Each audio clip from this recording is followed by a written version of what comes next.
listening. Nobody's listening. Nobody's listening. Nobody's listening.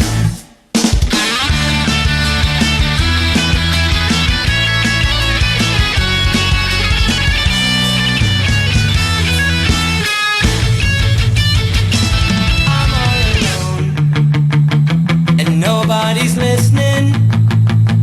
As you can tell from the pain in my eyes, they try to hide, but you can see all of the team is screaming at me. I'm all alone. I'm all alone, and nobody's listening. As you can tell from the pain in my eyes, I'm all alone, but you can see all of the team is caught up in me. I'm all alone. Nobody's listening. Nobody's listening.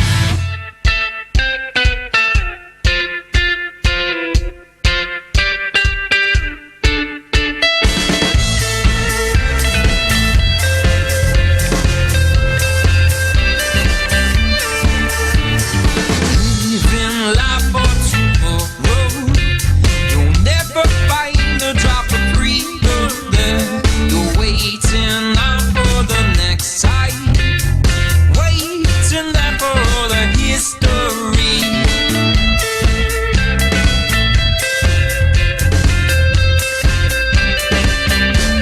There anybody out there?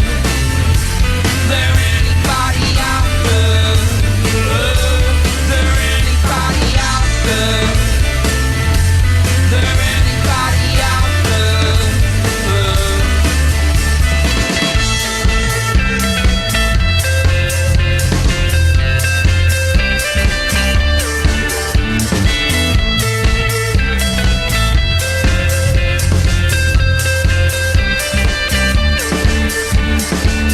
Make yourself no one else will.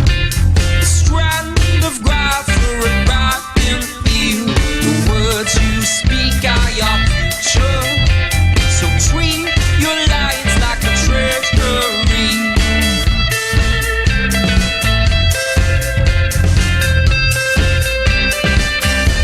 There anybody out there?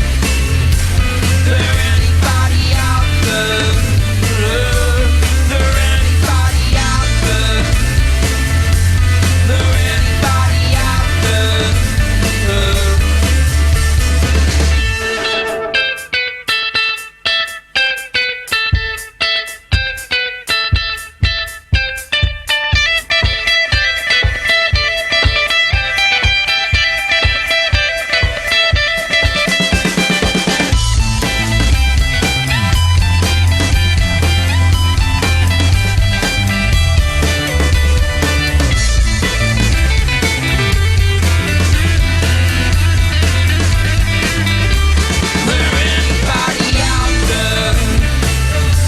There anybody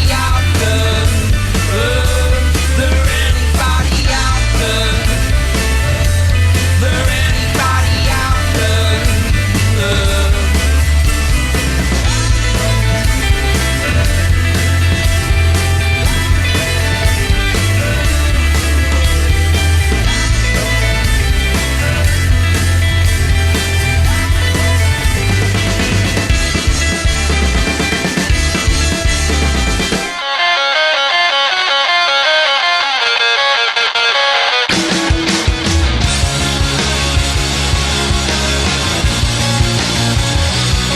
So if looks could kill, she'd be the only one alive. Skinny kids with those headphones on, rocking out to the 1975. I need a break from all your seduction. How did you come inside my brain? Without such an easy target, she's not done. She's just getting started.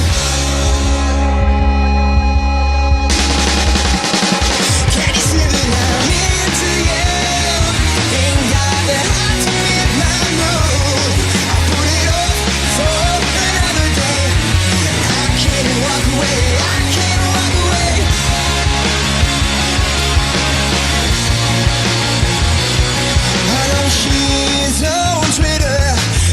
check it twice a day.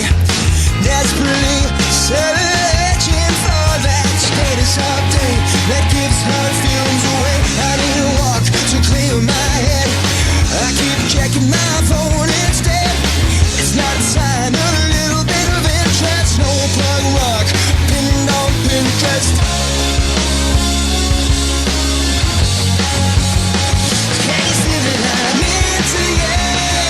Ain't got the heart to make my move. I put it up for another day. I can't walk away. I can't walk away. Ain't got the heart to make my move. I put it up for another day. I can't walk away. I can't walk away. She held you down. Sing of you out. She's got your heart. See all your afraid. I ain't got the heart, ain't got the heart, ain't got the heart, ain't got the heart.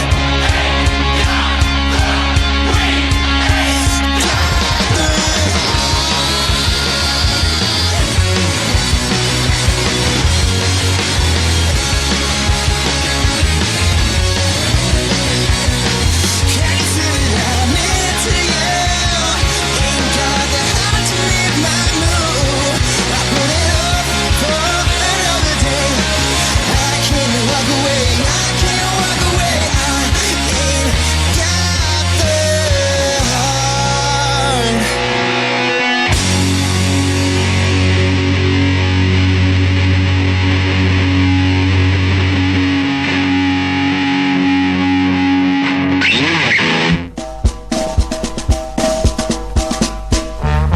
We are the lads from the Tilton. We'll support you till the end of the day.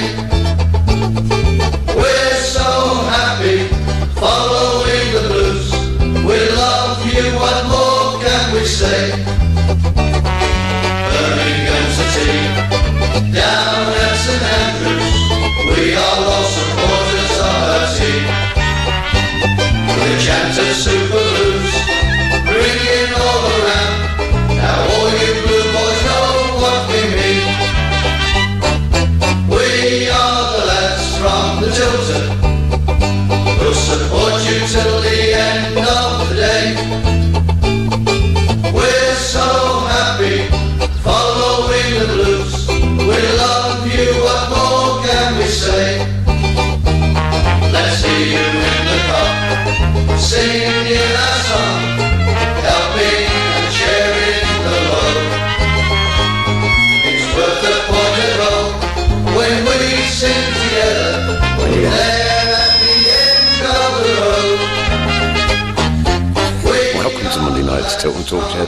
International break once again disrupts the normal flow of football, so we'll be taking a peek at the internationals last Friday and the friendly against Spain tomorrow. A new Birmingham City Monopoly game is in the club shop this week. I'm glad it's been bought out and the new owners are in place, as is only pretend money inside it. Got to have one of these for Christmas, me. So England managed to stuff Scotland 3-0 and it's Spain up tomorrow. We will be having that really debate in a minute. So once again, strap yourselves in and get ready for the ride in what is just going to be another week in the life of a Blue Nose. Did you cock it up?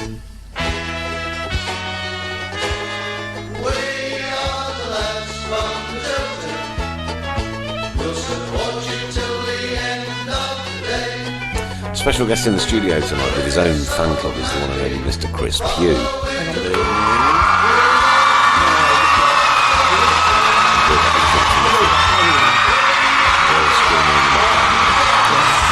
That's a sound I'm so familiar with.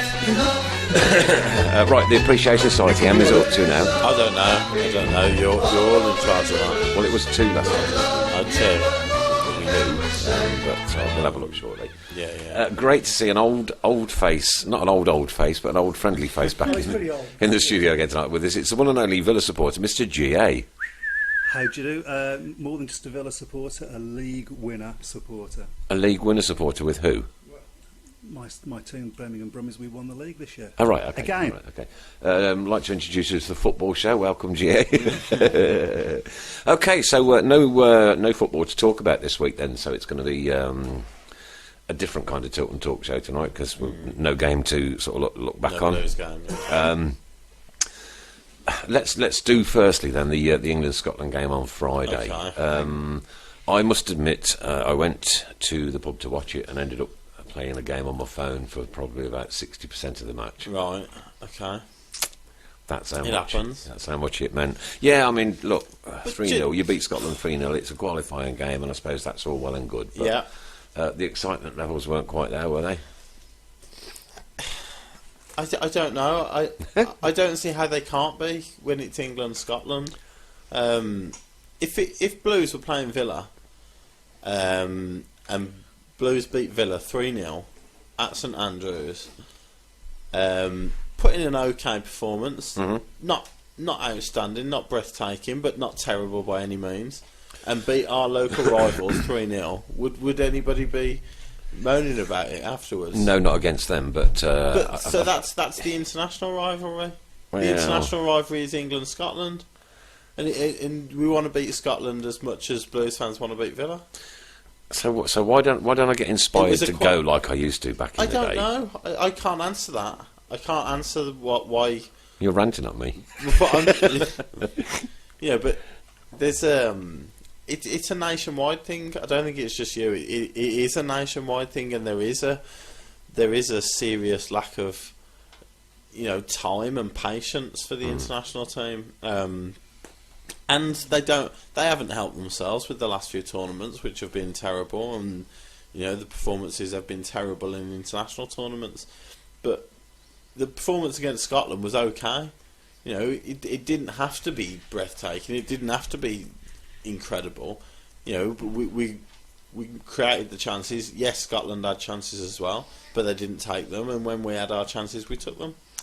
Yes, and that's a good thing, because I think Wembley would have been a very different place, and so would the world have been, today if we hadn't have done so. Well, if we hadn't have beat Scotland, then there's questions to ask. But we have beat Scotland. We've beaten 3-0, and it was pretty comfortable in the end. I don't think Scotland had a great deal.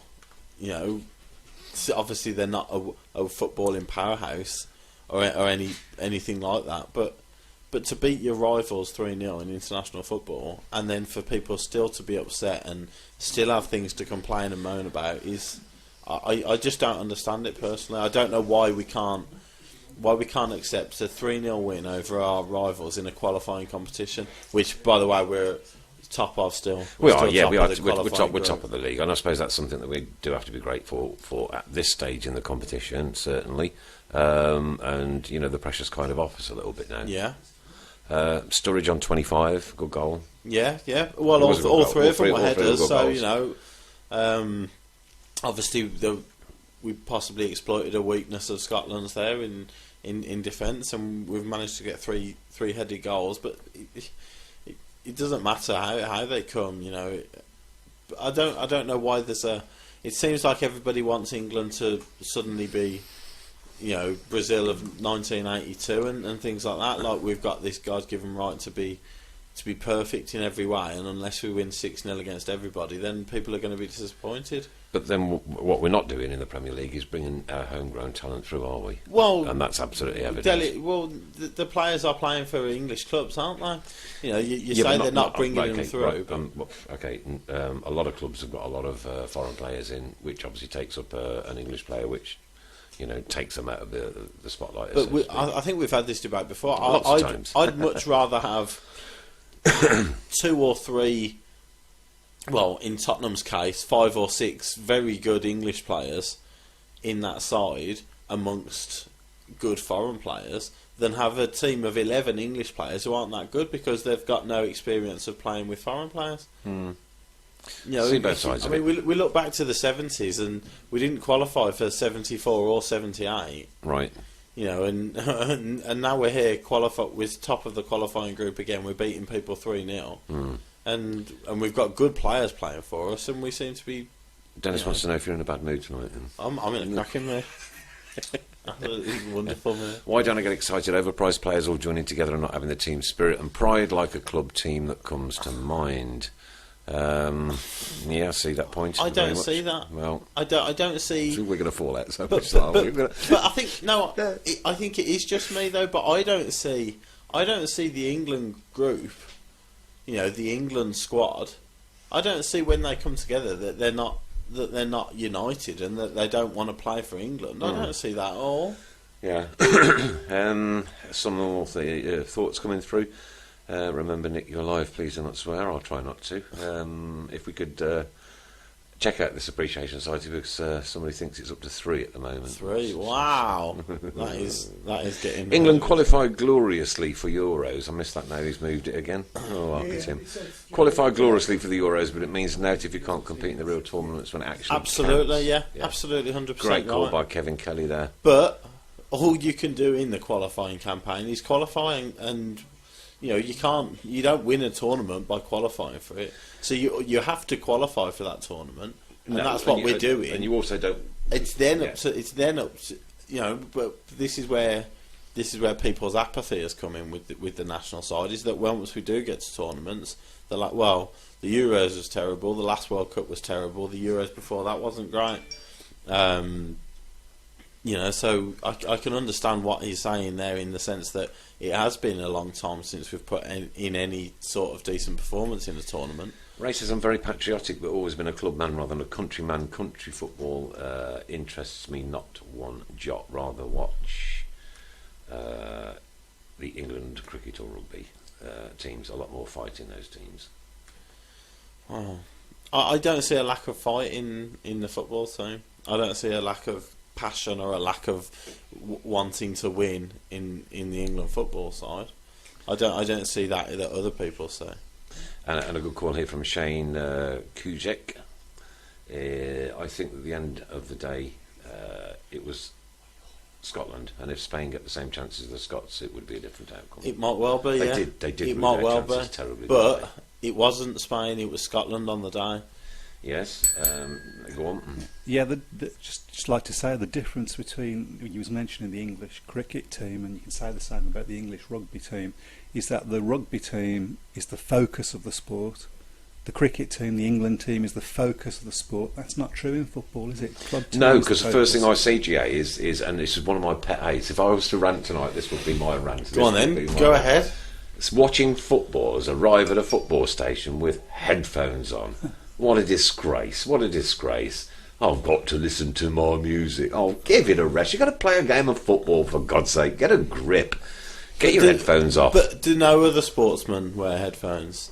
This is what I'm saying. I'm talking about the England setup tonight specifically. Yeah. Right. Okay. We have deviated going on to the cricket and yeah, I see that. Right. But to see But a who footballer- won? Germany won the last World to Cup. see a footballer walk into a football stadium live on TV with his blank expression on his face. Yeah. Like, what's it all about? But Germany won the last World Cup, and their players aren't walking around, you know, greeting everybody, greeting every fan by the hand and shaking their hands and greeting them. It's Not just for the showing fans your anymore, age, though, to is be it? honest.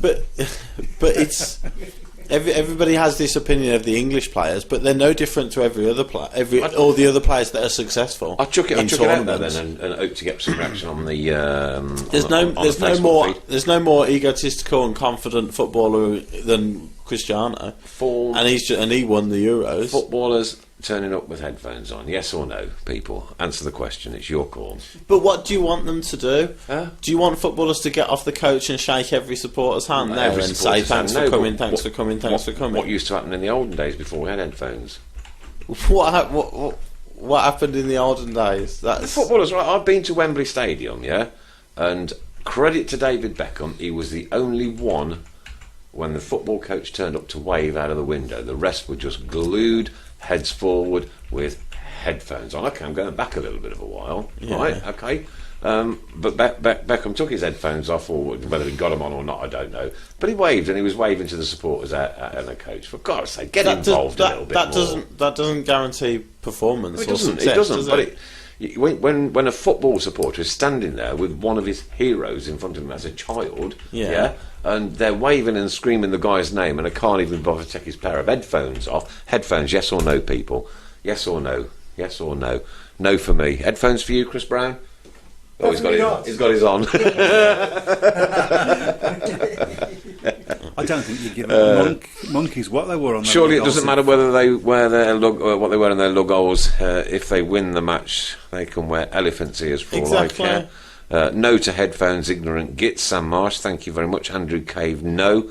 There we are. There's some reaction coming in. Keep it coming, because I want to find out whether you believe headphones are a good thing for footballers. Headphones, the downfall of the English game. Kevin Kelly, that's the only thing that's wrong with the English setup. Listen, though, that they're wearing headphones. Kevin Kelly, nothing else wrong. I can't get a word in, can I? It's a double rant tonight, isn't it? I love it.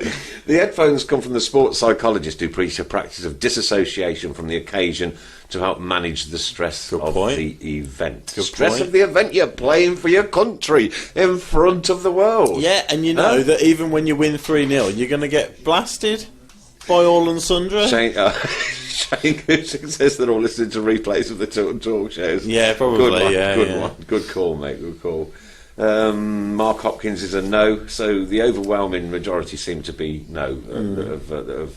It doesn't surprise me that the overwhelming majority is no.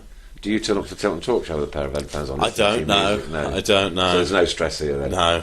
So you're quite calm as you like, mate. Oh dear me. Oh golly, I'm going to choke myself to death. Right.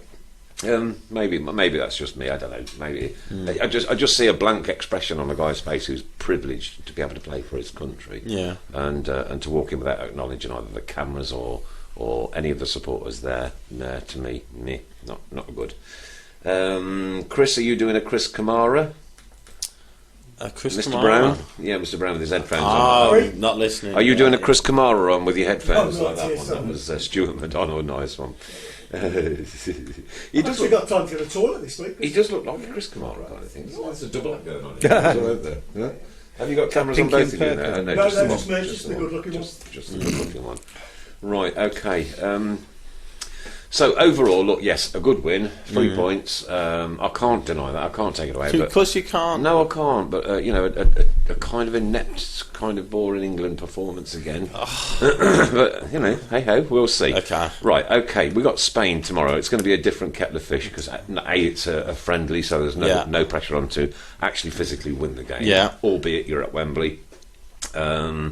I'd like to know if Nat Peters actually managed to get rid of his tickets. I did offer him 3 marshmallows for him. Oh, okay. Well, that's a kind gesture. Rooney, for you, in or out tomorrow? Well, he's out because he didn't train today. He didn't train today, no. Yeah, so he won't start. He won't start. Whether he comes on or not, I suppose that depends how he's feeling tomorrow. But and again, we have to bear in mind that he is a club player too. And I take all this away from the fact that whether I like him in the England setup or not.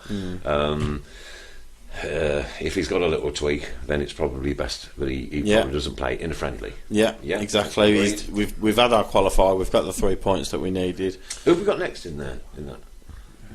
In the qualifier? It's not until March time, I think. No. I'm not sure. Okay. I'll have a look in a minute. Yeah, I shall have a look in a minute. But the lineup for you tomorrow, then, where would you go? I would go as strong as possible. Yeah.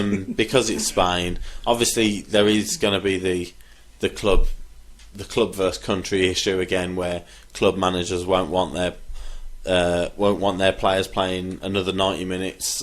So with the weekend games coming up, but personally, I'd go as strong as possible. I don't think Spain are going to be as at full strength. I think a couple of their players got a couple of injuries in their qualifier at the weekend, so they won't be at massively full strength. But I would go as strong as possible, right? And just see how we go against them at the end of the day. Do you think that's more to appease supporters rather than using it as a friendly training session? Because supporters out and I'm not sure how supporters think, though. Southgate will be aware that the supporters aren't happy. They've not been happy for many years, right? We could win 7-0 and the supporters aren't going to be happy. I think I'd be a little bit happy if we did Spain tomorrow 7-0. Well, we're not going to beat Spain 7-0. It would inspire me a little bit more. Yeah. Thanks, Gabby. Yeah, with the Rooney injury, obviously he won't start, but there is a possibility that he might. Yeah. So. Stuart McDonald's, lads, do the international players give their wage for playing for charity? We had this discussion Saturday, but no sensible outcome due to beer consumed. I think they do. I don't think they get. They certainly don't get paid an awful lot. No, they don't for get it. paid. Not an awful lot if they do. So Yeah. Southgate to get the sack after tomorrow night's drubbing. I can't see that happening. Can you? I think he's nailed. If on we top of lose it. 5-0, then and we are really bad, then the FA giving him the job, I think they'd find that tough, given the fact that, as we've mentioned, there is a lack of interest for the national team. Yeah. So, Rightly or wrongly, that is the case. So if we lost 5-0 and got battered tomorrow night at Wembley, then I think the levels are going to be at an all-time low. And I don't think people are excited. Again, rightly or wrongly, I don't think people are excited about Southgate as a manager. No. So if that was to be the case, I think they might have to rethink it. I think they definitely want to give it him, obviously. I think the FA do, but what Yeah. I'd like to do is gauge again reaction from the same bunch of listeners who just joined in that one a minute ago. I'll have a guess. I reckon it's about the same as the headphones. Southgate for England manager, yes or no? It's your call. Let us know on this Facebook stream right now. Southgate for, when you say get Mike Bassett in for England manager, Southgate for England manager, yes or no? That's the next very quick debate that we're going to have. Aaron says it'll be a placid game as usual, and Gabby says both teams tomorrow will make loads of changes. It makes a mockery of the game. Totally agree, 100%. Whereas I see the point of like testing and trying players out, but to make sort of 8 changes in a game, there's no flow, is there? There's nothing. No. Well, the amount of substitutions that take place disrupts the flow of friendlies, obviously. Especially second half. Second half of friendlies do become quite cagey and as you say, broken up because of all the substitutions that are being used. But I don't know if you make 8 changes from the side that played against Scotland. That doesn't necessarily mean it's. I don't think it's making a mockery of the game, but it's the substitutions in the game that break up the flow, and that's why you do see a lot of international friendlies which are quite tough to watch. Gabby is reckoning a tepid 1-1. What do you think? A tepid 1-1 against Spain. Would Just you a take friendly that? though, isn't it? Well, yeah, of course you take it. Okay. That might cause some reaction in a minute. Okay. But do you not? Reaction is coming in. This is a Spain side that won 3 international tournaments in a row. Yeah. Up until the last 2. Reactions coming in as to whether Southgate for England manager or not, and I'm quite surprised at the reaction, to be honest with you. Mark Johnston, no. Bikramajit Singh, no. Yeah. Mark Hopkins, no. Are you He's too surprised by negative. all of this? Alison Shilton, no. No, yeah. Evening, Alison. James McDonald, given the job, there's no one else. I like passion he showed Friday. Ray Hobro. I've heard of him. Have I guessed what he said? He says no. He said yes. Ah. He said give him the job. He said no. Yes, that's all it deserves. A Villa FA lackey. I'd like to see Harry in the job. Was that Oh Prince my Harry? goodness, man! Prince Harry. If he means Harry Redknapp, you have him. Does he wrong. have a commanding presence? No. That's Vladimir Singh again. Jonathan Buett, I wouldn't give Southgate the role.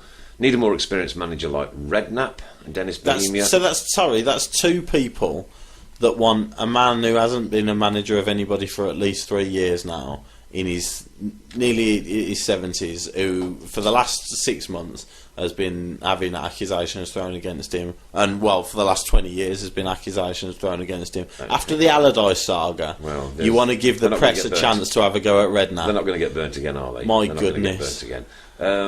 Dennis Bohemia, go and get somebody completely out of the norm. Mourinho, Wenger, everybody says that they are the best around. I wouldn't give either of them personally. I don't think Mourinho would make a good England manager. He's just too stroppy.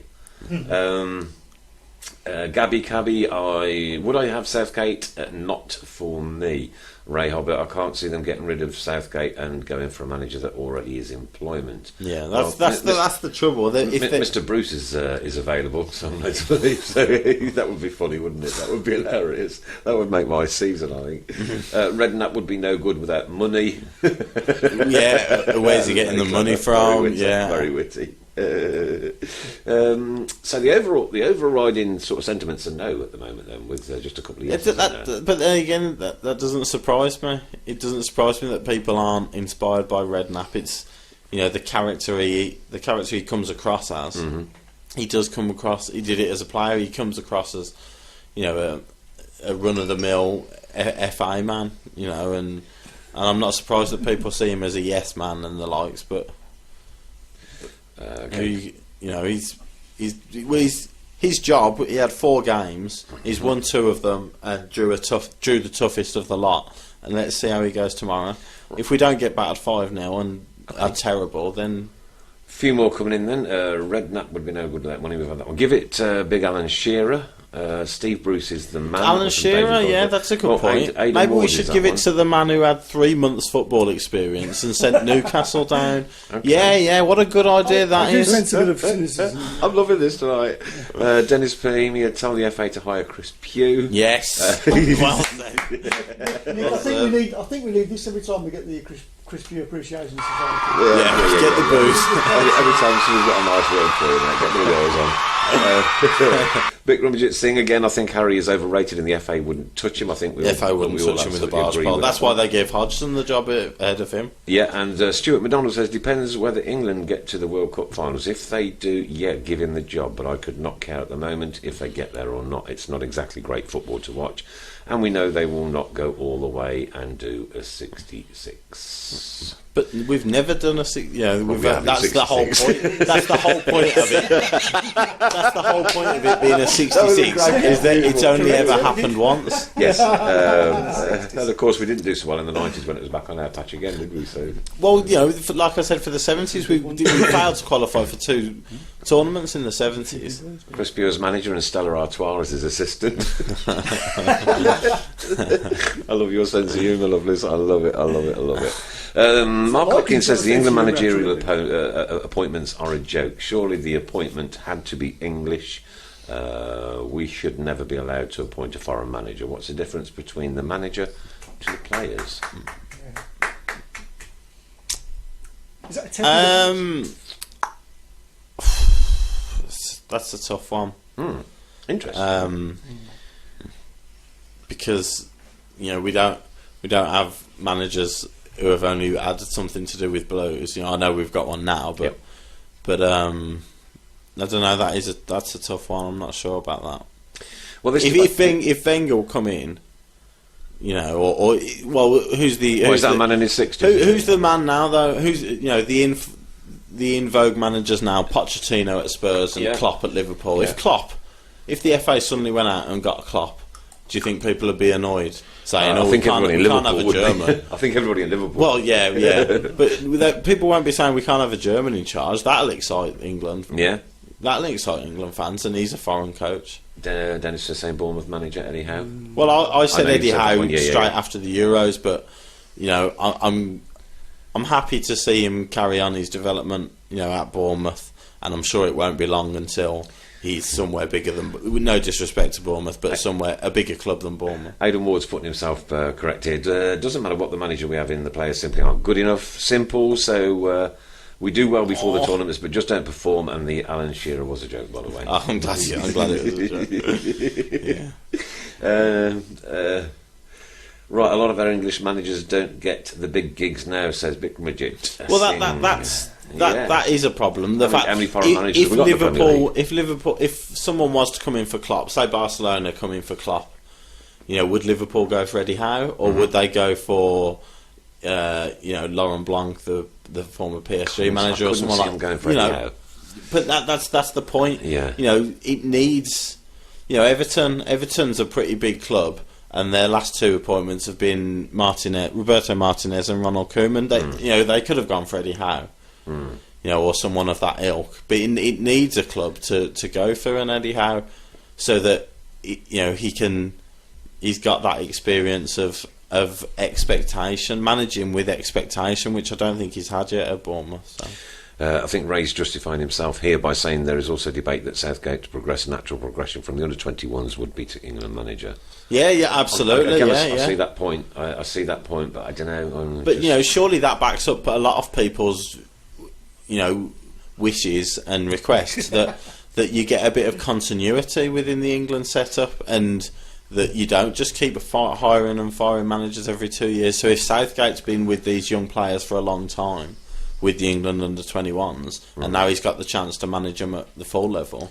Mark Hopkins says Eddie needs more time. If we rush him, it could kill his career. That's great point. What, absolutely brilliant. Yeah, that's the point. Yeah. Straight after the Euros, if you give him that gig, if you give him the biggest job he's going to get at 38 or whatever he is, with the national teams following, the supporters at the lowest possible ebb that it's been after the Euros, he's on a downer for nothing to start with, isn't he? So he is. Dennis believes that Chris Pugh should be manager, me as assistant, Mr. Brown as physio, GA as kit man. It's got Dream Team written all over it. It's got something written all over it. I know, yeah. It's got something spread all over. I just don't understand why he chose you as the kit man. No idea. We won't go there. This is a good call from Gabby. Think of the P45 though. This is a good call from Gabby. Right, listen to this one and react on this one. I believe at international level it should be a manager of that nation that takes control. Club football is totally different. The English manager should be English. In an ideal world, yeah. In an ideal world, you do want, you would want an English manager managing England, but would you turn down Klopp? Would you turn down Mauricio Pochettino if they were being targeted by the FA to become England manager? Would you turn them down just because they're not English? I think you'd be insane to, personally. Smithy says nothing wrong with Southgate. What's the obsession with having a marquee man? Yeah, agree. Well said. A marquee name. We need someone to just do the job. Southgate, perfect in my opinion. No skeletons in the closet. No skeletons in the closet. Well, no, yeah, but no skeletons. No, nothing as a player. No outrageous behaviour as a player. Been through the England setup. Knows the England system. Knows the players, the younger players especially. I apparently look like an ass, and it would suit me. I don't know what that's all about, but there you go. Fair enough. I think Dennis has probably got the mushrooms. Yeah, yeah. Jonathan, they've got to get a steady ship. Whoever it is, can't keep the big names in there if not performing. Too much loyalty to underperforming players. It started well with a steady ship. There's one we've had once or twice before. Yeah. Well, is it still not a steady Come on, though, you've got. But it wasn't after Allardyce, was it? The last thing the FA needed was somebody who could come in and be controversial after the Allardyce saga. So sorry, how many games did they lose after Allardyce? How many games did they lose? Yeah. Well, none. So isn't it still a steady ship? But in terms of the FA appointments, everybody was anti-Hodgson after the Euros. That was a terrible appointment. And then Allardyce comes in, and they've proved to be silly with that appointment because of what he did. So that they needed somebody who wasn't going to rock the FA boat and give the FA any more bad media and attention, which is what Southgate brings in abundance. So he's a yes man, basically. No, I wouldn't say he was a yes man. I wouldn't say he's a yes man, but he's a calming influence over the system. I wouldn't say he's going to do exactly what the FA tell him to. You don't? Because, I don't think he gets this far in football management without having his own views and without being strong within himself. But if my bosses were paying me something like £4 million a year to manage the England, I'd certainly say what they. They've got whatever you want, sir. Absolutely. Come on. Yeah, but I'm not being funny. You're a man off the street. We're all the average man on the street. We're not professional. We weren't professional footballers, and we haven't been football managers for a number of years, which was with Middlesbrough before. Going on with the England under-21s. So I think there's a bit more. You have to have a bit more about you, and I don't think he gets as far as he has in football without having his own voice and his own personality and being strong-willed and strong-minded. Now, Dennis seems to have, I don't know, grown some sense all of a sudden. What? I know, crazy. Here's a curveball. Get the young English managers, Rowett, Howe, etc., etc., etc., and have the FA employ them and nurture them for future years to come. Wouldn't it be great if we had, like, part of the... Well, is that fair? Is that fair on us? We lose our manager? No. Look. All England managers like to perhaps to, like, I don't know, maybe meet once every month, 2 months, or something like that, and and then you can start to pick out who might and who might not. I don't see the benefit in it because then everybody becomes the same.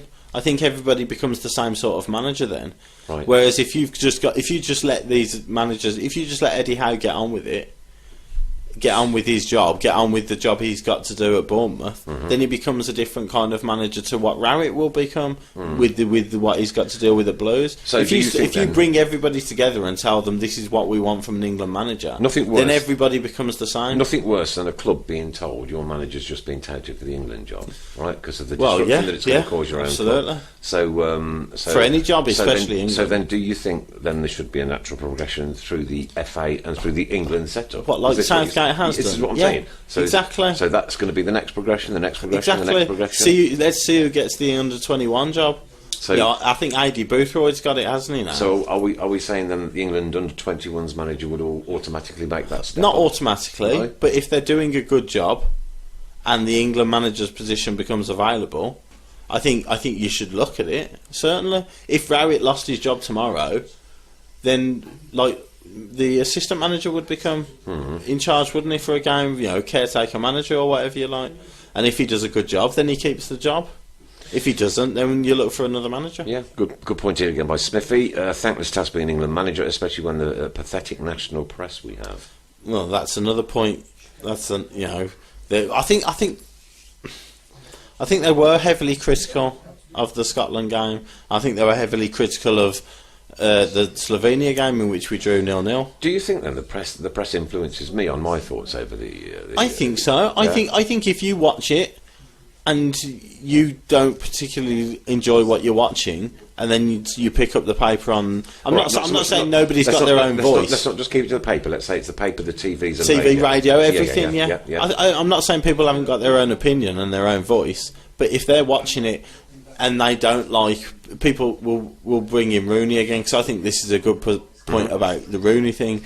I think if people watch the game and they don't think Rooney's had a good game because they don't like Rooney, and then they read in the paper or somebody says on the radio, "Oh, I don't think Rooney had a good game," then that supports their own theory on Rooney. Then, and I think it's the same with the whole England team. And yeah, I do think they have a part to play. And I don't think the last few games they've helped, because I don't think they've been terrible performances in the way that they've been made out to be. James is saying you sound very angry today, Chris. Are you okay? I am okay. That's okay then. Thank you. Thanks for your concern. Who's concerned?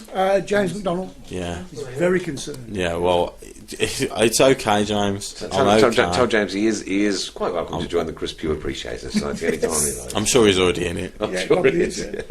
Yeah. I just saw a great point here again by Cabby. When was the last decent appointment that the FA made in appointing an England manager? The last decent one. Are we saying this one isn't then? Are we? Well, we'd say this one hasn't got the job yet, has it? Okay, fine. Right, okay. So we'll go no for Allardyce for non-footballing reasons. But that wasn't the FA's fault. Yeah. They gave him the job and then he messed it up. Yeah. So I don't think you can blame the FA for that. Hodgson was a bad choice. Yep, totally. Capello turned out to be a bad choice. I think Sven was a good choice. Didn't win a lot though, did we really? Well, we got to quarterfinals. You did okay with 3 or 4 consecutive quarterfinals of tournaments. Well, Smith is which we haven't got to Smith since. is recommending Terry Venables. For what? Well, he's answering surgery somewhere. Terry or Venables. Sorry, the last decent appointment. Last decent appointment. Well, we had Hoddle after that. Yeah. And I'd say Hoddle was okay. Why did Hoddle lose his job? Hoddle didn't lose his job for footballing reasons either, did he? He was a bit like... Somebody's had a stab at... but that's the point. He didn't lose his job for footballing reasons, Hoddle.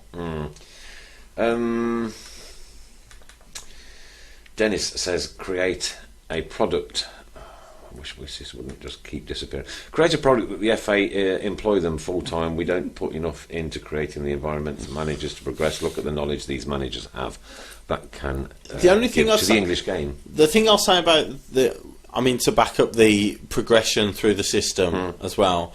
Jurgen Klinsmann was the Germany manager, and the youth team coach and his reserve and his assistant manager was the manager that they've got now, Jurgen Loh, and he's been there for 10 years now. And I'm certain if Jurgen Loh left Germany now, then his assistant would take over. Backtrack a bit. Wasn't Bobby Robson a good appointment? Well, that was before Venable. That was 1990. That was, wasn't it? Yeah. It's true. Yeah. So we are going back there, but I would class Sven as a decent appointment, and he did it. Actually, Gabby's coming up with another good point. He says Robson was decent, but even in 1990, it was only 1-0 over Egypt that got us on a roll. Yeah. So, well, that was obviously I was one, so I don't remember it particularly, but from snippets I've seen, from highlights I've seen of these tournaments, 1990 was a terrible tournament overall. I don't think it was a really entertaining tournament, and then obviously 4 years later we didn't even qualify, so I don't think we had a great side then. To get to the semi-finals. Mandy Irvine says, what about Chris Hughton? Well, we can't, he's Irish. He played for Ireland, because we're not allowed to have foreign coaches, are we? Who said that? I've not said that. Quite a few people. It's Gabby, isn't it? No. Being pedantic, obviously. Is that a Brexit thing? Yeah. No, I mean, there's another good coach, though, another good young coach who's learning his way in the game, and he's doing good things at Brighton. I don't think he was given enough time at the one big job he did have, which was obviously Newcastle. Yeah. If he got another big job, we'll see how he goes. But I think there is a problem with giving somebody a job, the England job, before they've really had a crack at managing expectation, which is what England's all about. Rooney is not fit to clean Chris Pugh's boots. I think you'll find that Wayne Rooney is more than welcome to clean my boots. And Andrew Cave says Barry Fry for England manager. That would just be so funny. We're just getting silly again. Oh no, but it would be funny, wouldn't it? Mark Hopkins, players get nurtured, but who nurtures managers? It's a manager's job to put his arm around the underperforming player's shoulder. Yeah. But who does that to the manager? These two things that's just why don't you have to happen. have a good team as well, a good backroom team. Yeah, managers as well. just get bounced around the leagues. Yeah. Yeah, so it must be a lonely job out there sometimes. Well, absolutely. I'm certain it is, but I think that's why you do need a good backroom staff and a team around you, that if things aren't going well, that you can bounce ideas off, and you're not on your own. Like, you don't feel like you're on your own, and you are just the fall guy for everything. I'm sure that's the case at Blues.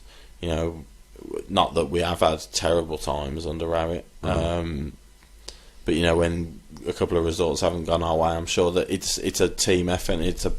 The whole backroom team will be together having a look, all as a group, as a unit, rather than just Rowett. Gabby says England just need a decent manager to get the maximum out of the players. Our players tend to play as individuals and not as a team, which is what Gary Rowett's instilled into Birmingham City. They absolutely play as a team. Yeah. We saw that instant change in them, a couple of years ago. And you can see, again, I'll take it back to the point where they walk in with a pair of headphones on. I am an individual on my own, in my solitude. I do not want to be spoken to, looked at, or etc, etc, etc. Just let me get into the dressing room, get changed, and I'll go out there and play for myself. But the best players in the world do that. Messi and Ronaldo do that. They don't greet all the fans when they come in, and nobody's complaining about their performances. But I think the point is that it is a good one, that the manager of the national team doesn't need to coach players. The manager of the national team doesn't need to tell Wayne Rooney how to play football. These are international footballers that are playing week in, week out for the best Premier League clubs that we've got. So it's more of a man management thing and a getting the players, like you say, to play as a team. And I think Southgate's doing that at the moment. And to I wouldn't say that we look like 11 individuals. I wouldn't say that was what I gleaned from the Scotland No, I know what you're saying. performance. Yeah. But you know, for me, it does. Not like it was against Iceland. It well. It looked like that against Iceland. It looked like they'd never played together.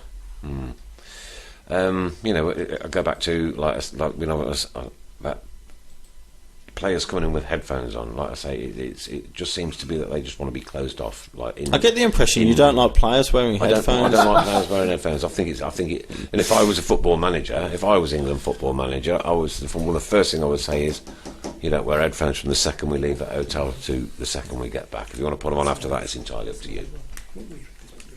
No, that's good luck getting them on your side. Oh, I won't get them on my side, will I? Because I'm not paid the £4 million for the job, am I? So No, you're not. No. I'm certainly not. I said I've better jump on with this. Gabby says 1986 was a mare till Robbo got injured and Butch Wilkins threw the ball at the ref. Changes were made and our World Cup took off. I think the guys in the control room would like to say something. What are you doing? I ain't got a clue. Not sure what. Shall we carry on? Yeah. We'll carry on the road. I think the drugs are kicking in. Yeah. Smithy said Oddle by far the best coach technically England has ever had and still has. Well, yeah, but he lost his. As I said, he didn't lose his job for footballing reasons. So who knows what could have happened if he'd have stayed in the job. I'll rephrase this. What are your thoughts on telling the powers to be to go away and the skeletons, etc., and tell the media to jog on and give Hoddle the job? Would you have Glenn Hoddle back in the job? I don't think I'd be adverse to it. I do worry that he has a reputation in the game that he knows a great deal about football, and I don't doubt that he does. But where's his jobs been since the England?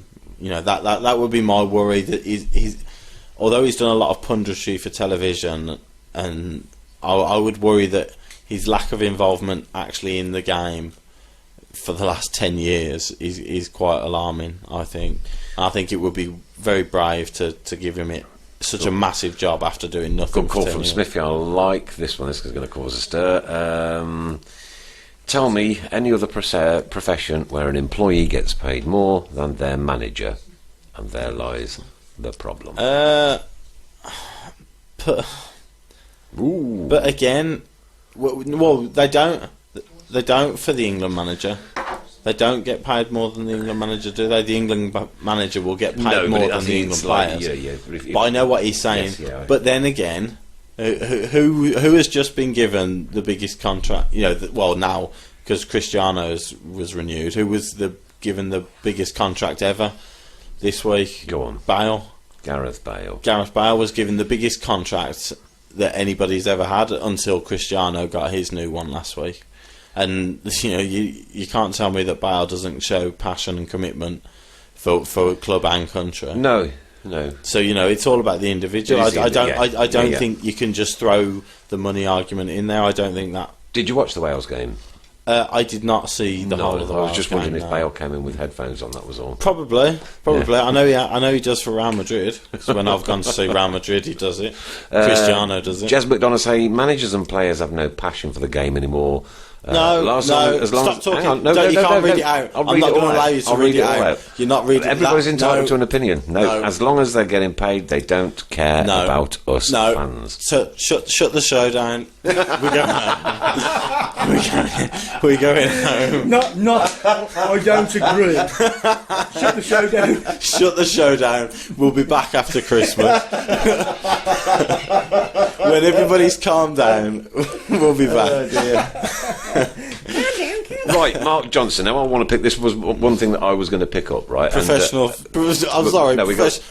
sportsmen who don't care. Professional sportsmen. Oh, so you're going to answer the question, right? Okay, who are at the top of the game, at the pinnacle of their sport, and they're just not. But do you think they get paid too much money? But it's irrelevant. No, it's irrelevant. It is because I've just mentioned Bale again. I've just mentioned the Bale thing. You can't tar everybody with the same brush. But So you can't throw the money argument out there. But when there's people who are getting paid more and who are performing at the best level, to say that footballers don't care about winning. Shouldn't they all be performing at their Yeah, they best should, level? yeah. But then again, they're only human. So if somebody has a couple of bad games, it doesn't mean they don't care and they don't want to win. It just means they're not performing at their best they're level. they're just not. Yeah, they're not playing very well. They're not playing very well. But to say they don't care about winning is horrendous. Okay, all right, Jez, there you go. You've had your answer. A point that I was going to raise anyway. It was shutting the show down anyway. So. Somebody said the drugs have kicked in and the lunatics and asylums spring to mind. There you Yeah. go. You're not going to like this one either, probably. Well, is it time for a break? No. We don't have half time. We're not doing breaks anymore. We're not doing breaks anymore. Welcome to the Tilton Talk Show, by the way. The Wembley Talk Show, which has come tonight. I would rather play several championship players who would give their all. Thoughts, comments, and opinions. For me or everybody else? Anybody's allowed to comment. But I'll take yours. Who's first. not giving their all? Tell me would which you England dip player... into the championship? And No. Why? No. Why? You've got a good group of players that you're asking English players to go and play for England. Well, who is not giving their everything for England? Are we talking players or I don't individuals? believe that they're not giving everything for England. Some brilliant points and interaction. Great presenting, guys. Sterling's a full-on individual with his bad decision making. But are you telling me? Are you saying that Raheem Sterling goes out and doesn't care whether he plays well for England or not? Yeah. A young English kid doesn't care whether he plays well for England at Wembley against Scotland. Are we really making that accusation? Because I can't believe it for a second. I refuse to believe it. Smithy says he agrees with Jez from the earlier comment. I refuse to believe that is even possible. Well, whether they're getting paid they could get paid $500,000 a week. If you're a professional footballer and you're asked to represent your country, I don't believe for a second that you don't care whether you win or not. okay. I'm Absolutely not. What I'm doing is I'm gauging the reaction from the from the listeners. And Everybody's welcome to make a comment. England management team: Hoddle, director of football; Howe, manager; Ray Wilkins, assistant; Steve Ray Clark. Wilkins? Steve that's Clark a good and idea. Shearer as coaches. No skeletons in Ray Wilkins' closet, is there? Allegedly. Keep the show legal. Oh dear. Tim Andrews says the ladies care, Jez. Woo! The ladies do care, yeah. Woo! Round of applause for that one. Round of applause The for ladies that one. and the men care. But especially the ladies. Especially the ladies. Ray says, am I the only one that probably won't be watching the England game versus Spain? No, you're not actually, Ray. I won't be watching it. I'm doing a pub quiz tomorrow night, so there you go. So, I'm washing the hair. So. you're washing your hair? Yeah. Well, that should take you a long time, shouldn't it? Exactly. Will you be watching the game tomorrow, GA? What game? Go on, say. No, I probably will. Yeah. Probably will. Gabby says the problem with our game is money. I absolutely agree. In club football, are the Champions League and the priority clubs before country with most players today? Open it up for discussion. I think the programme's just I know. Just I did say we were going. Have we come back after the Christmas break? I think so, yeah. But again, I will go back to the big clubs like Real Madrid and Barcelona, who keep on winning over and over again, whose players get paid more than I'd probably say all of the England squad, but they're getting paid as much money as anybody else, if not more, and they're perform. It's not. I don't get the money argument. I do. Because you throw it. If you're going to throw it out there, you have to have. Everybody has to be that same thing. There has to be a correlation between the amount of money you get and level of performance, and that's just not the case. I don't believe that it's the case, and I don't believe that. I think money has a great influence on the petulism of some of the players sometimes. I don't. Well, I don't believe if you had a salary cap and said players can only earn £20,000 a week now, if you play for a Premier League team. I don't think we see a better England team. Would you I don't believe it. Would you overperform your job for £20,000 a week? How do you mean? Well, what extra would you give? You give go to work everything. and you give everything for your wages. Yeah, that you but get. I you know. Surely But you'd also pick players that But want to again, play for the. I badge work in rather than- accountancy. You know, you own your own company, and you decorating and the things that you do. I love it. We're not professional sportsmen. You don't get to be a professional sportsman playing for England without having that absolute desire and will to win. How many of us wanted to be footballers when we were kids? You know, and these I players. wanted to be a policeman or an astronaut, but We should have been an astronaut. Yeah, I know, yeah. I would have made the shows a lot easier. Yeah. But what would have been out of this world? the Tilton Talk show hosted from Mars. But Not much atmosphere on there. no, exactly. But you don't get to play for England without having that, you know, that inner drive and that determination to win. You don't become a professional sportsman without having that. That has to be within you to beat all of those other kids to get to play for a youth team, and then to beat all of those people to get scouted. You have to have that. You have to have ability, and you have to have that drive to succeed. Okay, I'll move on. There's lots Please more points do. coming in. Southgate needs to bring in, this is from Daniel S.C. Jones, Southgate needs to bring in the under-21s, mix it up. I don't want to see his first 11 in a friendly. I want to see players who can get in the team, qualifiers for your strongest 11. Yeah, I see his point. Yeah, and I think friendlies are a difficult one. There has to be a balancing act because, you know, if he makes 11 changes and just throws all the players in that don't normally play, and we get battered, then that damages their confidence. It damages his confidence, and it damages the confidence of the supporters of the nation. Cool. Okay, there you go. Sky is the problem. This is from Smithy again. Sky is the problem. The game's gone. But Tom? this is money again. Money. Yeah. Adrian Howard, don't do friendlies of any kind. How about that one? No, I think But then Rooney wouldn't be your top scorer, would he? You missed that. You missed that. You'll have to listen. I think you'll have to listen to it later. I'm pretty sure it's only about 13 goals he scored in friendlies, so he wouldn't be far off. Here's a good one from Jez. It says, wow, you're showing more passion talking for free on here than players show on the pitch. Ooh, nice one, Jezzy boy. Don't do friendlies of any kind. Then go on. Then No, debate that one. I don't see how that can happen, because then, you know, if we're qualifying for tournaments every time, then we're always going to be in that top tier for the qualifying groups. So we won't get the chance to play the likes of your Germany, Spain, France. We won't play them ever if there's no friendlies, and we won't play teams from other continents. Okay, what I'm not doing tonight is I'm not pitching the whole of the listening audience against a Chris Pugh. This is not it. I'm just gauging opinion. Doesn't feel like it. I'm just gauging opinion from them, and then getting your reaction, and then getting their reaction afterwards. Yeah, I think yeah. this is making some of the best radio I've ever done. I'll be honest. Really? I'm loving it. Okay, Ray Hobro. The thing is, Paul Smith, 25 years ago, the game had characters. Don't think they have any characters today. Which Dennis replied, Oxlade, Chamberlain, Walcott. But fault is that's not the players' fault. But I'm sure there were plenty of characters in 1974 and 1978 when we failed to qualify for 2 World Cups. Dennis says Oxlade, Chamberlain, Walcott don't give their all and wear headphones to games, which says it all. Don't give their all. These guys play for Arsenal and England, and they don't give their all. They play for someone like Arsene Wenger, and they don't give their all. Do you think Arsene Wenger would stand for it if they weren't giving everything? I don't know. I don't.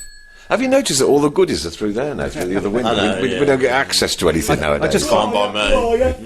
I just quite like this one. We ain't gonna more than Hey! Why we having to put up with. Yeah.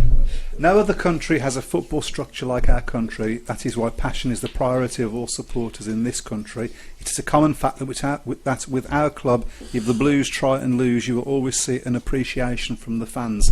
In Spain, it's nothing like that, or any other league in Europe. That's quite a good point. Yeah, it is a good point. And, sometimes if Blues Paul Smith, by the way. if Blues have gone out and given their all and we've lost 1-0, there'll be a round of applause at the end of the game. Yeah?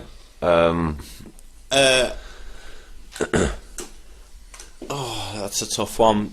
People say Dortmund fans are the most passionate, with the yellow wall and everything, and you get all over the Europe and South America especially. The Argentinians league, their support's crazy over there. And I'm sure they would be the same whether they win, draw or lose. I get the point that putting an effort in and showing commitment is important to English fans, and it is. That is absolutely the case, but I'm sure it's the case elsewhere as well. Bring back the home internationals.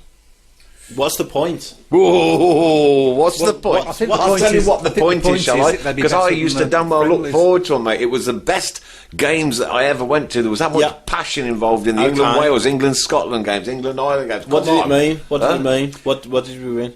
Well, I have a question for you on that one. Wouldn't they be better than friendlies? Friendlies, No. Why would you rather play Northern Ireland every year than play Brazil when you might face them in the World Cup? What's the point in playing the same teams every single year for a mini tournament where you win a cup and you say, well done, you're the best of 4 teams, rather than playing teams from all across the world so that you're used to playing these teams when it comes to big tournaments? So the Six Nations in rugby means nothing then? No, because that's completely different, because you're playing there's a smaller number of teams, isn't there? When you come to rugby, you get the Six Nations, and then you get the 3 in the Southern Hemisphere, and they're the only teams that will ever win a tournament. Sorry, accountancy says it all about being called Mr. Fun. Well, there you go. Yeah, good point, well made. Yeah, brilliant. When are we going to be talking about Blues? Well, we will be in a bit. We'll switch back over. But obviously, because there's been no game last week, it's a little bit difficult to sort of like do a full 90-minute show on nothing that's happened really. And with the ladies now finished. Well, there was. I was going to bring up the player awards. I was getting the Twitter feeds the other night from it. It sounded like they were having a cracking time. I think we had Tim and the girls and David Parker, the manager, in last week, didn't we? And I announced that my player of the year went to Jess Carter, and the manager's player of the year went also to Jess Carter. So me and David obviously thinking alike there. But Jess got 4. Jess got Young Player of the Year, Manager's Player of the Year, Players Player of the Year, and Supporters Club Player of the Year as well. So it was a really good night for her. Aoife Mannion won Fans Player of the Year. Keely Davis won Development Player, and I think it was Shania Hales won the RTC Player of the Year, the Centre of Excellence. Charlie Welling's Goal of the Year, and Coral Haynes Moment of the Year for her goal against Liverpool. So it was but it looked like a really good night, and obviously really pleased for Jess Carter to get the recognition she deserved after an excellent season. And I think if Tim's listening, I'm sure he's got more I'm sure he's got more information on how good a night it was. As I didn't I mean, remember. Like he can remember any of it. Yeah, it was nice to see that such positive tweets coming through as well. Yeah, it was like really good stuff that seemed to be going on up there. Yeah, yeah. All in all, I'm sure they had a very good night. Tim Andrews says yes, it was a fantastic night, wonderful stuff, good, excellent. Jez McDonough, who does Chris want Gary to sign in January? Who do I want? Well, Bale's. I think Bale's release clause has gone up a little bit since his new contract, so we might be struggling for that. No, I don't know. It's a tough one.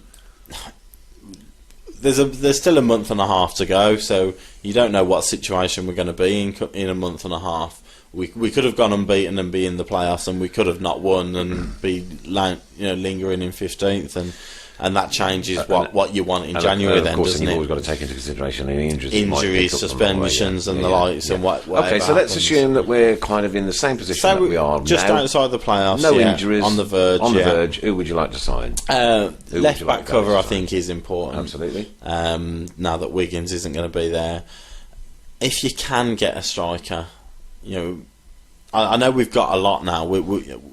Adams can play as a striker, and obviously you've got Donaldson. Jutkovic has come in and scored. I think Jutkovic is quite important. If you can if you can secure his services for the second half of the season, because I think it's still at the moment just to January, isn't it? Yeah. So it was securing his services for the second half of the season, I think, is important. And just anyone that he feels can come in and strengthen the team. I don't want him to go in and just bring in 6 players for the sake of it. You've got players like Stewart and Fabrini who aren't getting any game time at the moment, so I don't think there's a problem with the squad depth at the moment, like you say, unless we get a lot of injuries. Tesha on the brink of Tesha coming back obviously will be a boost and a bonus. So yeah, I think left back cover, possibly a striker if you can get one. You happy with the secure goalkeeper situation? Jukovic. I think so. Yeah. I don't think there's anybody. Number 1. Yes. Yeah, I think so. I don't think there's anybody that I can think of that you could bring in and will displace the both of them straight away immediately. So I think pretty all right as we are. You look for a left back cover. See if we can get Jukovic, possibly another striker. Make sure everybody's fit, and I think we're good for the second half of the season. Then it's looking interesting, isn't it? Yeah. Creeping up the table as well. Well, that's it, but I think I said they were always going to. Pains me to say it. All right, guys. Well, Paul Smith says left back, centre half, striker. Ray Hobro goes back a few years, but if McLeish had brought back when on the Tottenham fringe, he would have played him at left back. Yeah.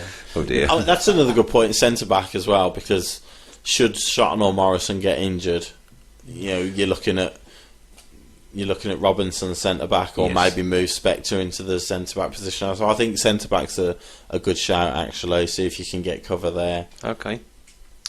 Right, okay, what we do now is move on to... we've got a couple more coming through before we do that. Then the return of John Terrell, thoughts from Kevin Kelly. Oh, well, I certainly I wouldn't refuse it, not in a million years, because he was excellent. There's another man who could unlock defences. Yeah. And Ray Hobro says, a question on one of the forums, and I've seen this on a few today, actually. Would you have Joey Barton? No, I don't think so. I think he would upset. I don't think he gets... I genuinely don't think he gets in the team. There's the questions about his temperament and his personality. Purely on footballing ability, I don't think he gets in the team in central midfield for us. Exactly. That's I'm happy with the central midfielders we've got. I don't think he gets in. He predicted us to go down, didn't he? Did he? Yeah. Oh, okay. Yeah, so that wouldn't help. That wouldn't go down well. That wouldn't bode too well. So Ray, I think above everything else, purely on footballing ability, I don't see him in the starting 11. So he's not our style either, really, is he? Well, I mean, listen, the way he plays, I'm sure the fans would take to him if he gets stuck in a bit. But based on one of the midfielders we've got, I don't think we need someone like that. Okay, cool. Right into the last 20 minutes or so we go. Where again does that go? That's just 20 minutes. Flown. 20 minutes, basically. It's just been about an hour of me shouting at the rain into the microphone. And us enjoying it. Right, ladies and gents, anybody out there listening or viewing on the Facebook feeds, we've got a Super 6 football league. You're very welcome to join. It's called the Tilton Talk, and would you believe? It's called the Tilton Talk Show 16/17. The chairman of that is Mr. Ray Hobro, and the code is 3H3W5M. We'll put that up in a second. 3H3W5M. You're very welcome to join in this league, which I'm not doing so well at once again, like I had. And the top 10 this week. Number 1, Ray Hobro with 15 points. Number 2, Gareth Hudson with 14. Number 3, Pat Matt Radford, 13. 4, Tom Heslop, 13. 5, Gordon Tomkinson, very well done, Gordon, 11. 6, Chris Hayes, 11. 7, Steve Masters, 11. 8, Andy Locke, 11. 8, also with 11, our very own Chris Pugh. Well done. Lower league football's obviously mine. Eighth, joints 8th there, 9th. Yeah. And in 10th position, Christina Hobro. So very well done to you guys. I only got a miserable 4 again this week. But as I say, it's the Tilton Talk Show 16/17. and 3HW5M, which has just been put up onto the live stream there. Please join in. We've got quite a few on this year, a lot better than, more supportive than there was last year, and obviously we want that to grow and grow and grow, so the more people that are in it, the better fun we have. Hey, Chris? More fun. Fun. Is it fun Keep being the an fun accountant? I think so. Yeah, Well, it's I just enjoy my adding. job. It's just adding and taking away, isn't it? Interesting. No, I think that's bookkeeping. I would say that's bookkeeping. It's a bit more to accounting. Okay. This season already, there have been 20 managerial casualties. 20. The first of them being, would you like to tell me who the first manager to... In the Football League? Yeah. Oh, my word.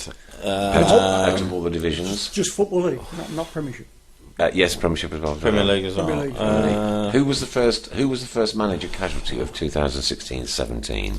That's a tough one. His time at the club was 1,493 days. So it's quite That's quite a a long. long time. His leaving date was Friday the 22nd of July. But that's before the season started, though. No. No. Nope. First casualty of the 2016-17 campaign was, of course, Steve Bruce leaving Hull City. Oh, yeah, well, yeah, sorry. Yeah, that Do you know who the was second before one was? season. It's been 20 this year. Do you know who the second one was? No. His club, time at the club was 287 days. His club was Sunderland. Oh, Sam, yeah. Sam Allardyce, correct, well done. Third one, Stephen Presley leaving Fleetwood Town. I don't think you'd have got that one. The fourth one, time at the club 1,155 days, Friday the 29th of July. Again, that's before the season started, so someone just before the season. Literally just before the season kicked in. Yeah, it was, yeah. Is that Premier League? No, Championship. Oh, I Anyone? can't think. Kenny Jackett. Oh, was it? Oh, yes. Kenny Jackett before, was. yeah. Okay, so then The man who replaced him's gone as well, so he's another one of the 20. That's crazy, isn't it? Right, so you'd have got that one then. So coming up to the fifth then, Andy Hessenthaler from what club? It's easy when you got the answers. I know, in front of yeah. you. It's Yeah, so yeah. It easy. used to be Gillingham, but I don't think it is, because No, that's just it in was, Edinburgh. we'll go for Leighton Orient for that one. Like Then Warren Feeney. Any idea what club he was with? Feeney was Newport? Correct, Newport, well done. Tony Mowbray, Coventry. excellent. Roberto D something or other. No idea on that one. no No. idea. Pass. Then Swansea City lost their manager. Can you remember what his name is? Yes, Francisco Guidoli. Whoa, excellent. One of the mind of all knowledge strikes hard. Then who left Cardiff on the 4th of October? It was Paul Trollope. Brilliant, excellent, well done. Who did Mickey Mellon manage before he was sacked? Mickey Mellon managed Shrewsbury before he went to Correct. Tranmere. And the Can I 12th... just say Crispy hasn't got the answers in He hasn't. No, he hasn't. I guarantee he's not. And the 12th manager to leave, you'll get this one very simple, Derby County's manager. Pearson. Correct, yep. And then the 13th manager was from Rotherham United. It was after we beat them, and it was the Everton defender, Alan Stubbs. Correct. Excellent. 14th casualty of the year from Milton Keynes Dons. Carl Robinson. Brilliant, Yeah. excellent, I was wonderful. going to say Robinson. Right, the Grimsby town manager was the next one. What was his name? Oh, I know who's replaced him. And the Grimsby manager was... It's not going to come to me. It's not going to come to you. That's fine. That's okay. It was Paul Hurst. Gary Caldwell was the 16th Wigan. one. Wigan. Oh, Yeah, Gary, okay. harsh. Yeah. And then, of course, Walter Zenga. Yeah, You know that one anyway. Queen's Park Rangers disposed of. Jimmy Floyd Hasselbank. Followed by Charlton Athletics. Charlton Athletics? Yeah. Oh, that's thrown me. getting I rid of was you. Monday the 14th of November.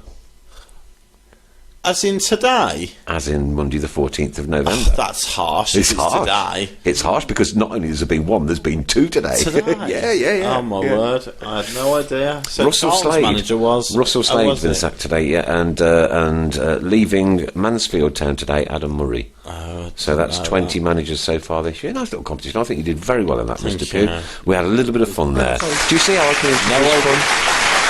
What about the girls? The screaming, the fan club. Got the fan club on. Okay, sorry. There we go. Right, okay. Only 2 games to play then this month. Bristol City and then At Brentford. home and Brentford, right, yeah. okay. They're 2 tricky ones, obviously, teams around us in the table. So Very much so. last season, you just said you'd look forward to playing them because it was those sorts of teams we did well against. So I think at home you've got to be positive against Bristol City. Brentford away is tough. It is a tough game. If we could, I think you'd snap your hands off for 4 out of the 6 points. 4 out of 6. Where would you get your 3 from there? Try and win the home game. Right. If we can get a point away at Brentford, I think that's a good point because they're pretty. They're strong. doing all right, They've got a lot of goals in them as well, I think. So A lot of talk, obviously, about the size of the crowd that's going to be at the Bristol City game. that will be interesting. Yeah, it really Very will be. interesting, yeah. Yeah. Do you know what the real difficult thing is? We've had this international break, and it's come props at the wrong time. Straight after It's been 3 weeks since we've played yeah. Villa now. So Straight after that, then Yeah. there's been nothing. So all that euphoria of that Yeah. crowd and the passion that was there on that day Yeah. has perhaps dwindled a little yeah, bit. a little bit. You'd hope that you could still get possibly close to the 19,000 mark.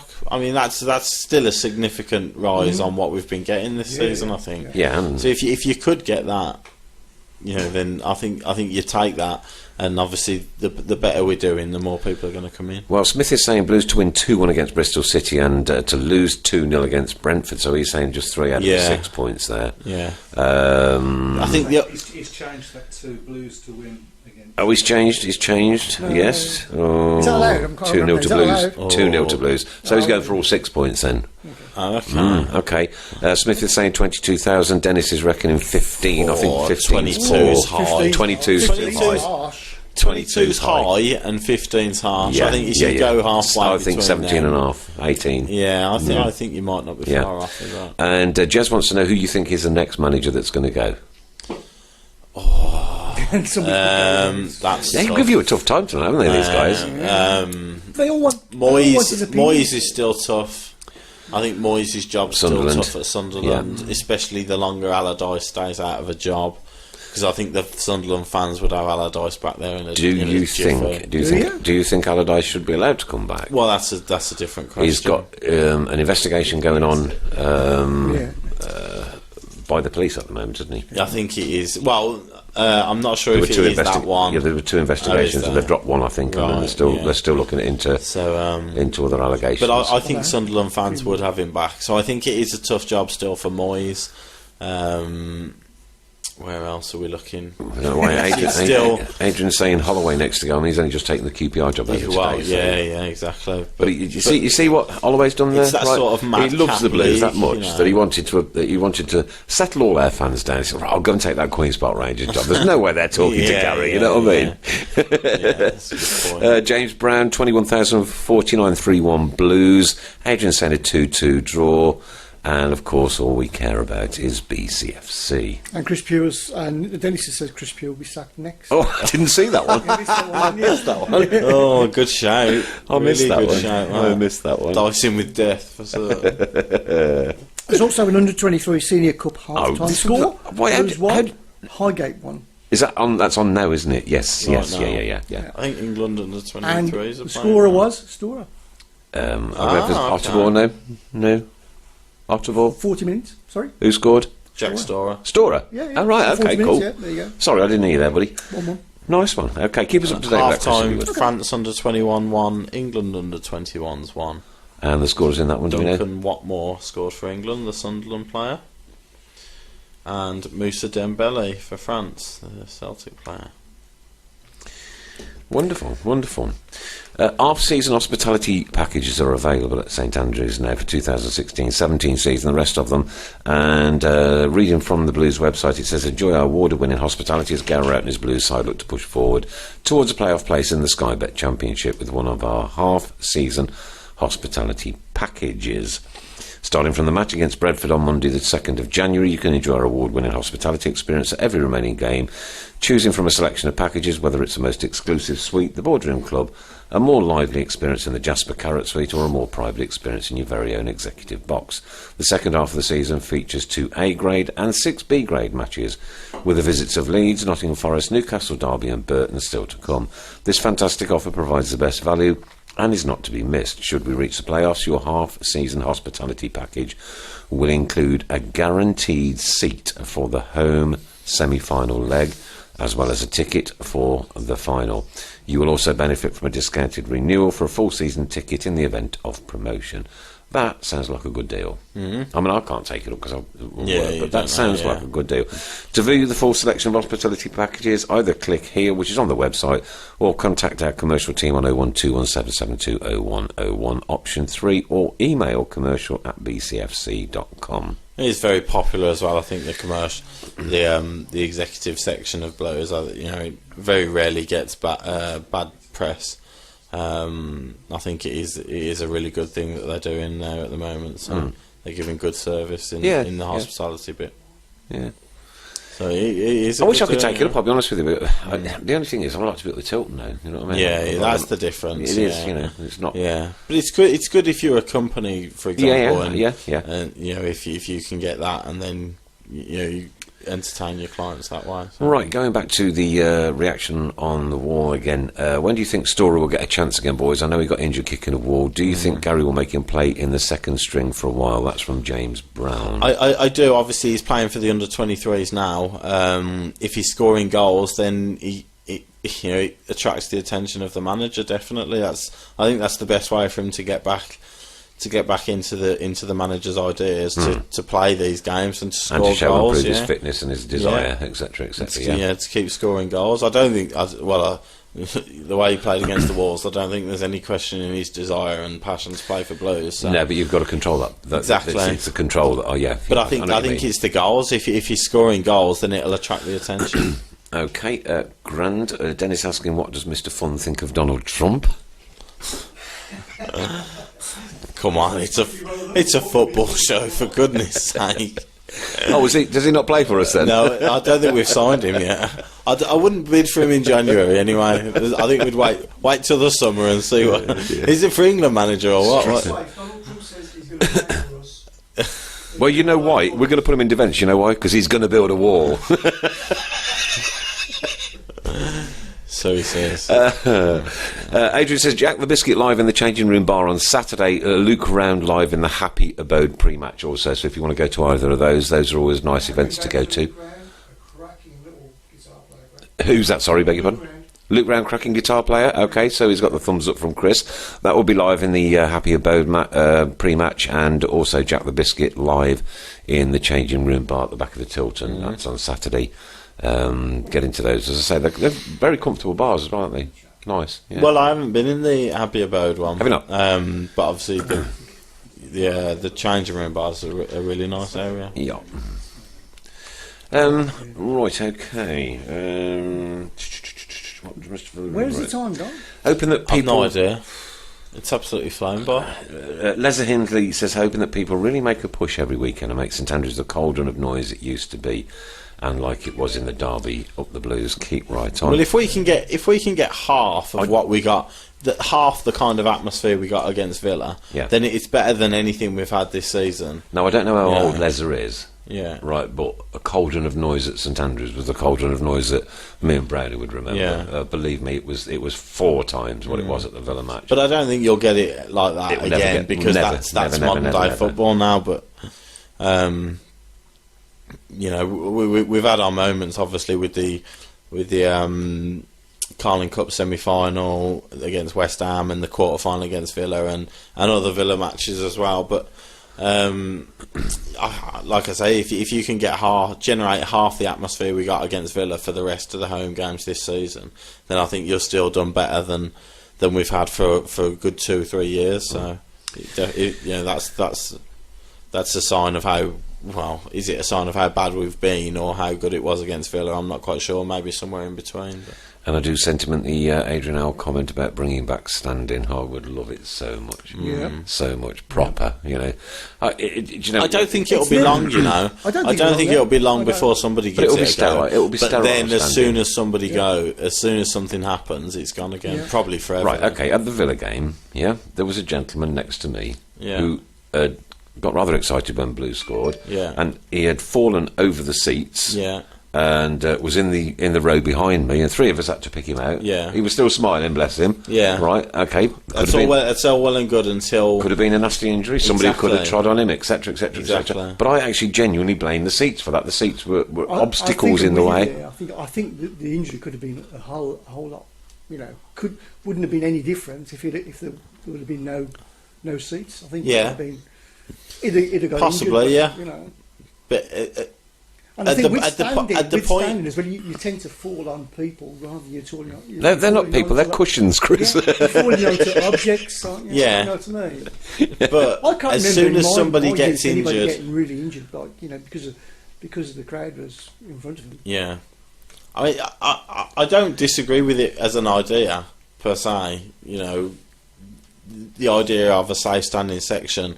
I don't see why it shouldn't be trialled, but then I think there is that fear that if something was to happen in a stadium in a safe standing area, then it might be gone forever.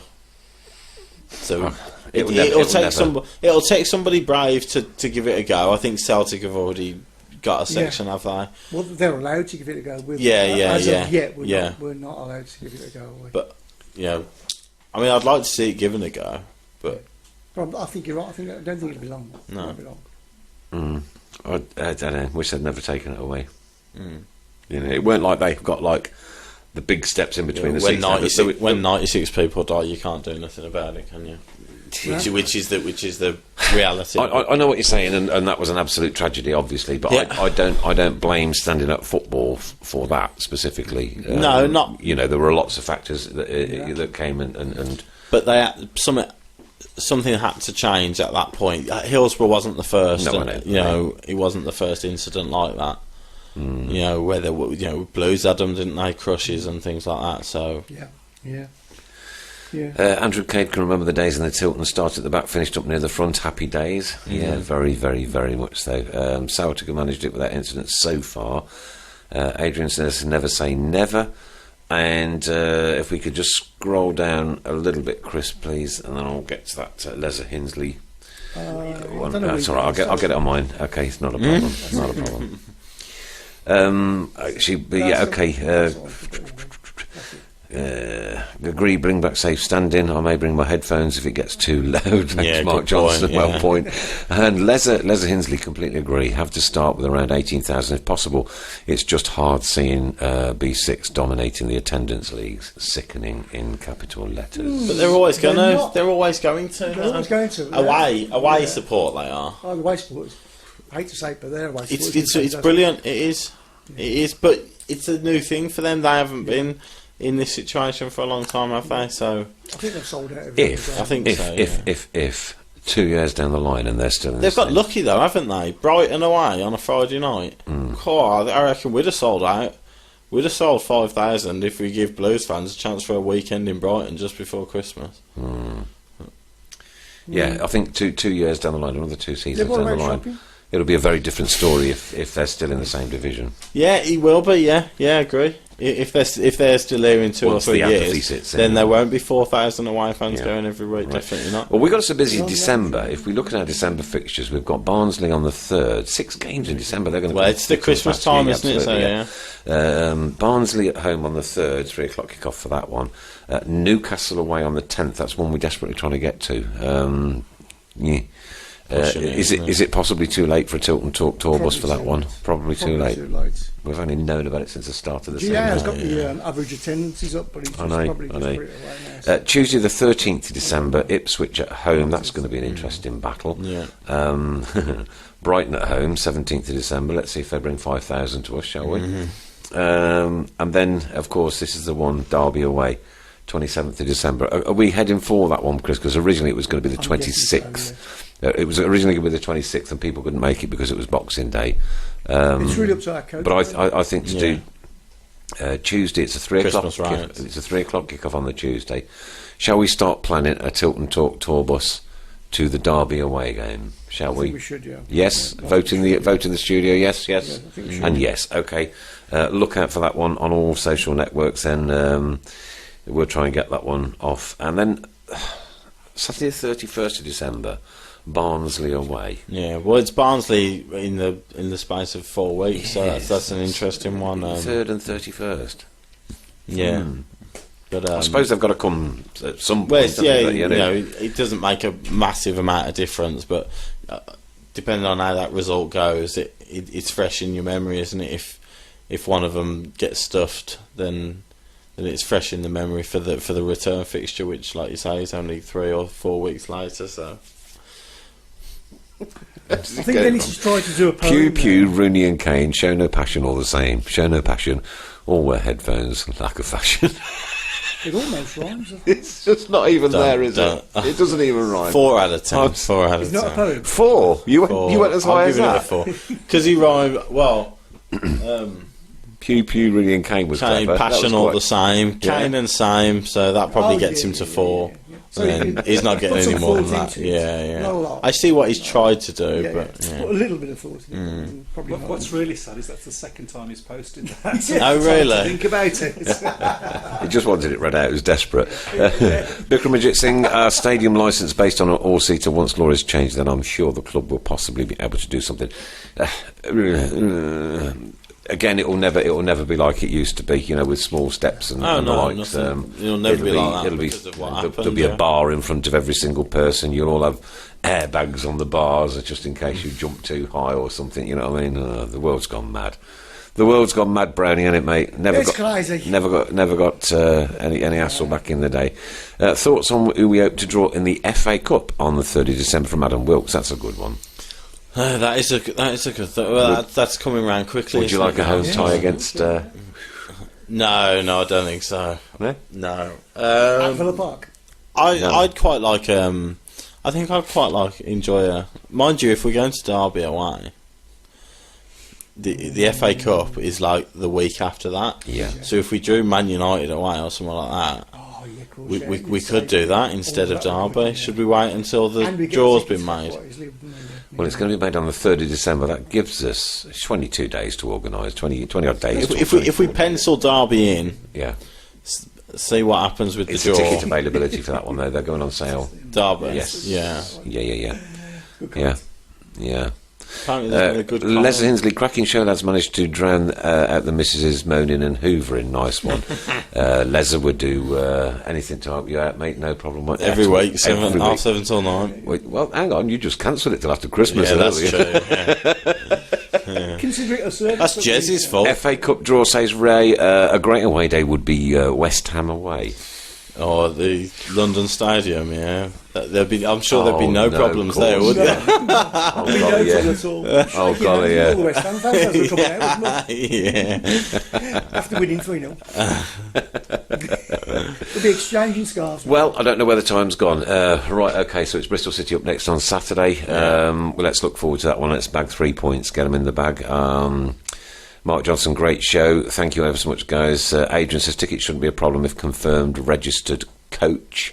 The only thing that would be registered would be Ray. Sorry, Ray. I must apologise. That came out far too quickly without me thinking. Oh dear. Anyway, well, I think we'll have a word with a few folks. See what we can do about this Derby away one. Yeah. Because it might be a right damp squid the FA Cup draw. Yeah, So yeah, until we know that, sure. then I think it'll be wise to just make interim plans. Yeah. Right, Mr. Brown. Well, what can I say? GA, thanks ever so much for coming. Great to see your smiley face again. Mr. Brown, thank you very much indeed. From the other side of the window, Chris, what a battering you've had tonight. It's been brilliant. It's been an onslaught. Absolutely loved it. Next international break, we're going to do this all over again. Yeah. I'm sure we will, yeah. Hopefully next week we've got good things to talk about. See you guys here next Monday from myself, Mr. Brown, Mr. GA, and of course the inimitable Mr. Pugh. God bless, good night, evening. and keep right on to the end of the road. We'll support you till the end of the day. We're so happy following the blues. We love you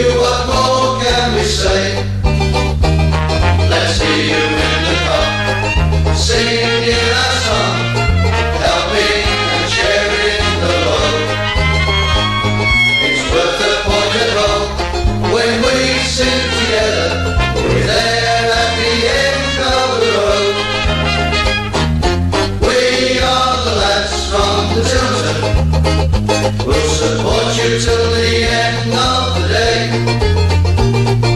We're so happy following the blues. We love you, what more can we say? We have the tears tops